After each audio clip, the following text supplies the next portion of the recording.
Dans le monde du travail, le talent seul ne suffit pas. La compétence peut vous ouvrir des portes, mais la naïveté peut tout faire s'effondrer. Aujourd'hui, on va parler de pouvoir, d'ambition, et surtout de stratégie. On va plonger dans la loi numéro 1 de Robert Greene, ne surpassez jamais le maître. Et vous allez voir, cette règle peut littéralement sauver votre carrière.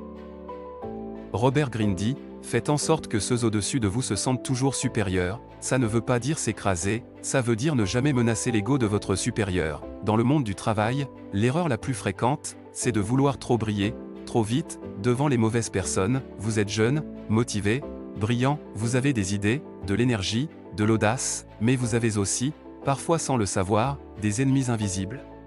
L'ego de votre manager, la peur d'être remplacé, l'insécurité de celui qui vous dirige, et c'est là que le piège se referme. Prenons l'exemple de Michel, jeune diplômé d'école de commerce, il entre dans une grande boîte comme stagiaire. Dès le premier mois, il propose une idée brillante en réunion. Il est applaudi par tout le service.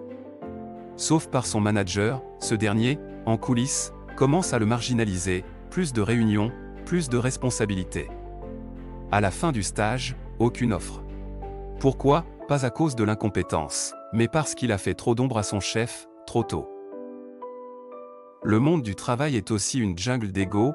Selon une étude menée par Harvard Business Review, 72% des managers avouent se sentir menacés par les salariés les plus brillants, 45% d'entre eux reconnaissent avoir freiné volontairement la carrière d'un subordonné. Pourquoi?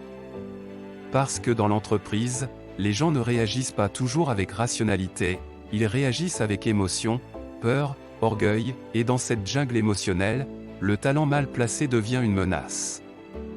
Pas une chance.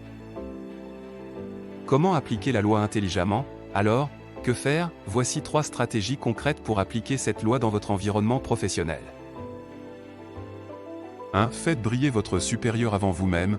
Quand vous avez une idée, formulez-la comme une extension de la vision de votre chef. Exemple, comme vous l'avez suggéré l'autre jour, je me suis inspiré de votre méthode pour proposer cela. Résultat, votre chef se sent valorisé, pas menacé. 2. N'affichez pas tout votre talent tout de suite, gardez une partie de vos compétences sous le radar, le temps de comprendre les dynamiques du service. Robert Greene appelle ça d'être stratège, pas impulsif, ne donnez pas tout dès le départ, créez de la progression, pas une explosion. 3. Soyez un allié, pas un rival, positionnez-vous comme un soutien de confiance, pas comme quelqu'un qui cherche à grimper sur le dos des autres, soyez fiable, humble, discret. Jusqu'à ce que vous soyez indispensable. Quand on vous voit comme un renfort, on vous protège. Quand on vous voit comme un successeur, on vous combat. Anne travaille dans un cabinet d'audit, elle repère très vite que son manager a besoin d'être reconnu, plutôt que de le concurrencer, elle l'aide à briller, elle fait le travail, mais le laisse récolter les éloges au début. En échange, il la forme, la soutient, la recommande. 3 ans plus tard, elle est promue. Et c'est lui qui la pousse au poste supérieur. Pourquoi? Parce qu'elle n'a jamais activé ses peurs, elle a nourri sa confiance. Ce qui arrive quand on ne respecte pas la loi, briller sans stratégie peut coûter cher. Une étude de l'université de Stanford montre que les employés perçus comme trop ambitieux ont 27% de chances en moins d'être promus si leur manager se sent menacé. La compétence n'est pas toujours récompensée. Mais l'intelligence relationnelle, oui. Naviguer sans se trahir, attention, appliquer cette loi, ce n'est pas trahir vos valeurs, ce n'est pas être hypocrite, c'est comprendre les règles du jeu social. Pour ne pas être sacrifié par naïveté, vous pouvez rester vous-même, mais apprenez à lire les égos, à observer les rapports de force, et à maîtriser l'art du timing. Chaque entreprise est un échiquier, il y a des pions, des cavaliers, des reines. Et des rois, vous ne pouvez pas jouer comme si tout le monde était neutre. Ne surpassez jamais le maître, c'est une règle de survie, mais aussi une leçon de stratégie sociale. Trop de gens brillants échouent à cause d'un mauvais positionnement. Dans un monde professionnel plein d'ego et de pouvoir, la compétence brute ne suffit pas.